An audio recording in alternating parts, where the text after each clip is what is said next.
Oke guys,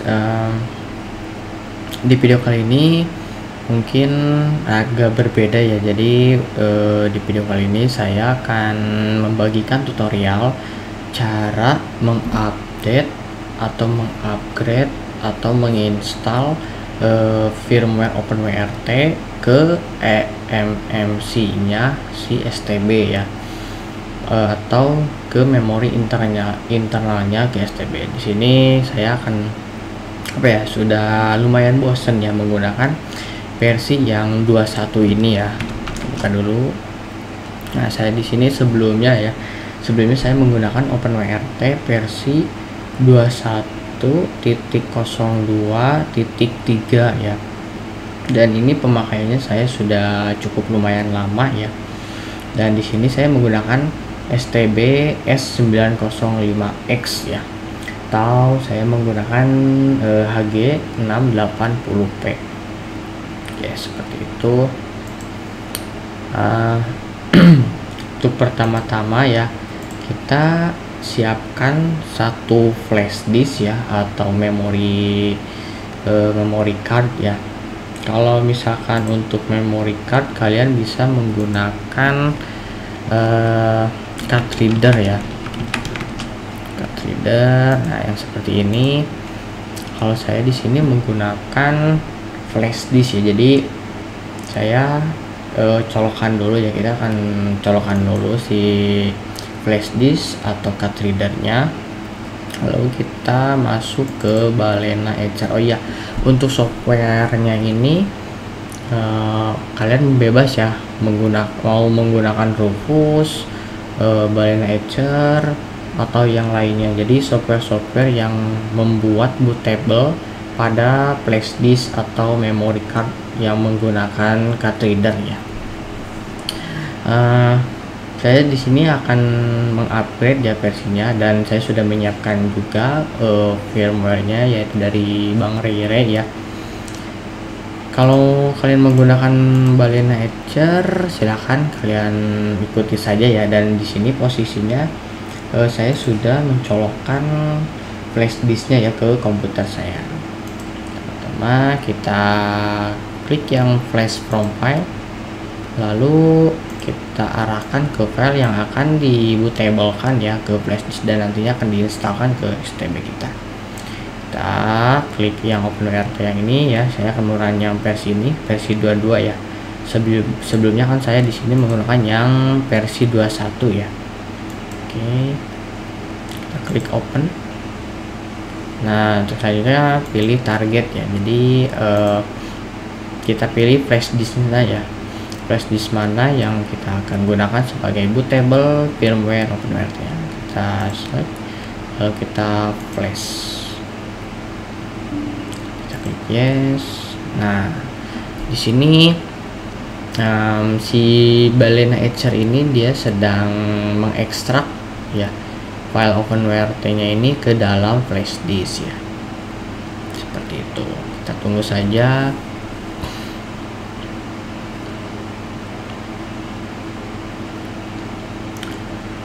Nah, flashnya sedang diproses ya, jadi dia sedang memasukkan dulu ke flash disknya. Seperti itu. Kita akan tunggu. Silahkan mungkin nanti videonya akan dipercepat dulu ya, sambil menunggu flashingnya ini sampai 100% seperti itu. Oke.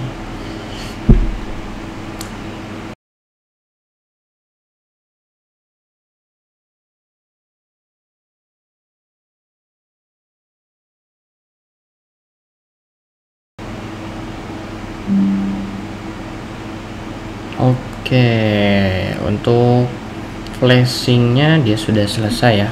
Oke, kita lanjut.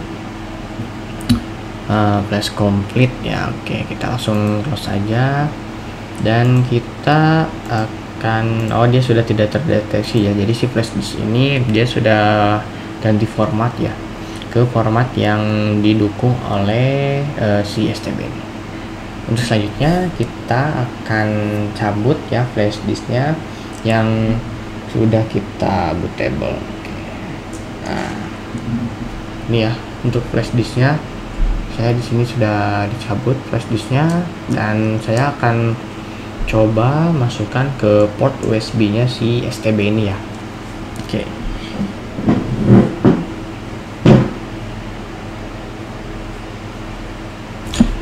Oke, untuk flash disknya ya sudah saya masukkan, sudah saya colokkan ke STB-nya ya.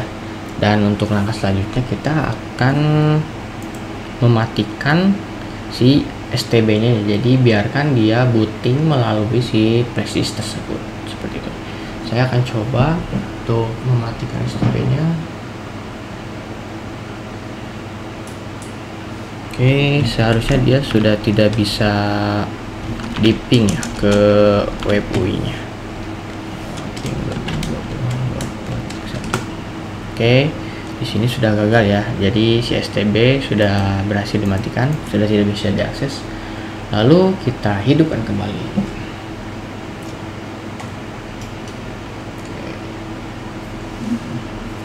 Kita tunggu sampai kita bisa mengakses si web UI-nya defaultnya ini ya, si STB ini. Kita tunggu.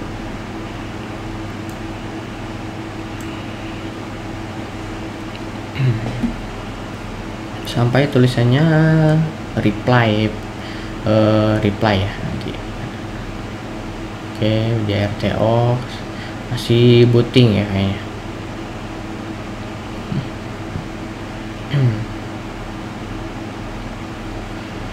Nah, jadi di sini dia sudah berubah ya, jadi reply from 192.168.1.1 ya. Berarti kita sudah bisa mengaksesnya melalui browser ya, alias si STB-nya sudah aktif. Kita coba. Oke, di sini sudah masuk ya. Kita masukkan passwordnya, login. Nah, ya sudah masuk ke flash disk ya. Dia booting melalui flash disk dan openWrt-nya versi 22. Dan untuk kernelnya jadi 6 ya. Tadi kan sebelumnya 5 ya, seperti itu. Nah, di sini saya milihnya yang OC only ya, jadi untuk service-nya hanya ada open class nantinya. Oke, langkah selanjutnya kita masuk ke bagian mount point ya. Sebelumnya kita masuk ke bagian file manager dulu. Bukan, disk manager ya maksudnya. Nah, di sini kita harus benar-benar memperhatikan ya, jadi jangan sampai kita salah memformatnya ya. Nah, di sini saya terangkan dulu untuk MMCBLK2 ini dia adalah memori internalnya si STB ya. Dan untuk yang kedua ini di sini sudah jelas ya, USB flash drive. Jadi yang disk kedua ini dia adalah flash disk ya, seperti itu. Nah, ini membedakannya SDA, kalau yang internal STB nya MMC ya. Oke, so kita scroll saja ke bawah. Nah, untuk di bagian mount point-nya ini di sini ya. Nah, mount point kita akan unmount partisi yang dimiliki oleh memori internalnya si STB itu. Dan tadi kan MMCBLK2 ya kalau nggak salah. Nah, yang ini kita akan unmount ini ya, berapa ini, 1 2 3 4 partisi yang kita unmount ya. Oke, jangan sampai salah ya, ingat untuk SDA1 dan SDA2 itu dia pemiliknya si flash disknya. Kita akan unmount ya untuk yang ini, partisi si STB. Kita unmount 1, yang kedua, 3, dan yang keempat. Oke, setelah di unmount kita masuk ke apa ya, ke ini disk manager. Kita klik edit ya di bagian partisi MMCBLK ini yang kita tadi di unmount ya, yang 4 partisi. Nah, untuk partisi ini kita akan remove, kita akan remove kita remove. Ini di dalam partisinya si ini ya, MMC nya si STB. Oke, dia sudah kosong ya, di sini sudah kosong. Kita back. Oke, nah untuk ininya dia sudah kosong tuh. Dia kosong ya, jadi tidak ada file system di sini ya. Terus selanjutnya kita masuk ke bagian Amlogic Service. Setelah itu kita cek CPU settingnya. Nah, untuk CPU scaling governornya ini kita pilih yang on demand ya. Kita pilih yang on demand. Lalu untuk login settingnya biarkan saja ya. Lalu kita masuk ke bagian install OpenWrt. Dan untuk di bagian tab install OpenWrt ini kita pilih modelnya yaitu yang mana ya?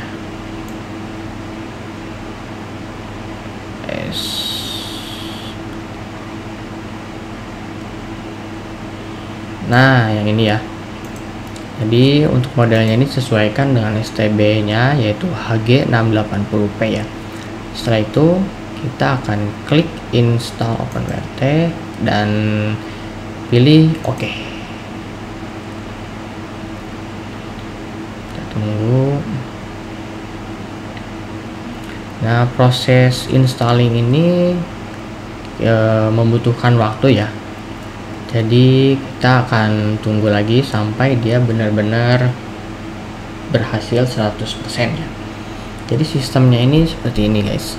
Sedikit penjelasannya, bukan saya menggurui tapi saya juga sedang belajar ya, kita belajar bareng, kita sharing untuk pengetahuan si OpenWrt. Nah, minum dulu.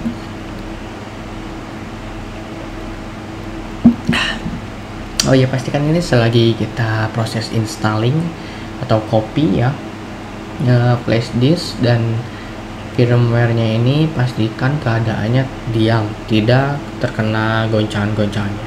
Jadi takutnya dia tergeser itu si flash disknya atau si card reader-nya ya, jika kalian menggunakan card reader. Oh ya, dan jangan sampai juga kena mati listrik ya, karena nantinya takut jadi kegagalan flashing ya, itu sangat sangat bahaya ya. Oh, ternyata cepat ya guys. Di sini tulisannya sudah successful installed. Please unplug the USB, reinsert the power supply to start the OpenWrt. Oke,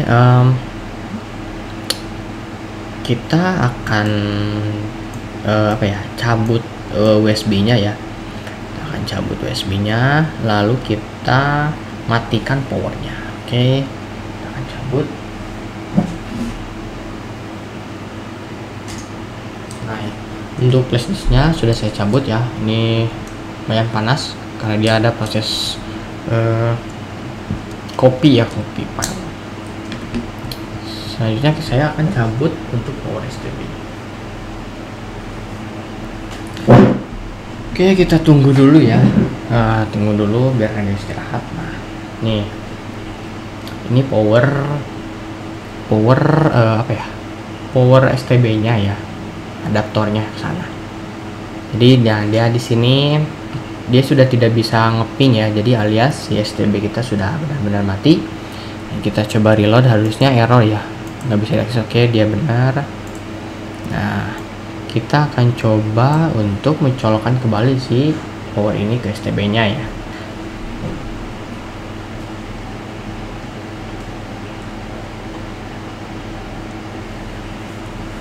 Oke, ini saya colokkan, dia sudah nyala.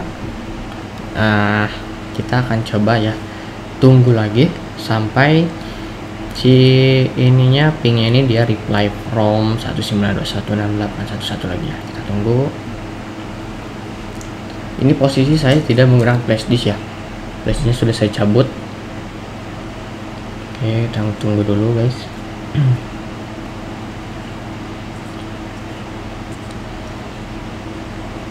Nah, dia responnya sudah berubah ya, jadi reply from 192.168, jadi dia dapat balasan dari IP tersebut. Oke, selanjutnya kita akan reload ini IP ininya. Nice. Tara, di sini sudah berhasil ya untuk update firmware STB dengan sangat mudah. Flash disk tanpa flash disk ya, dia sudah terinstall di MMC. Kita akan coba masuk.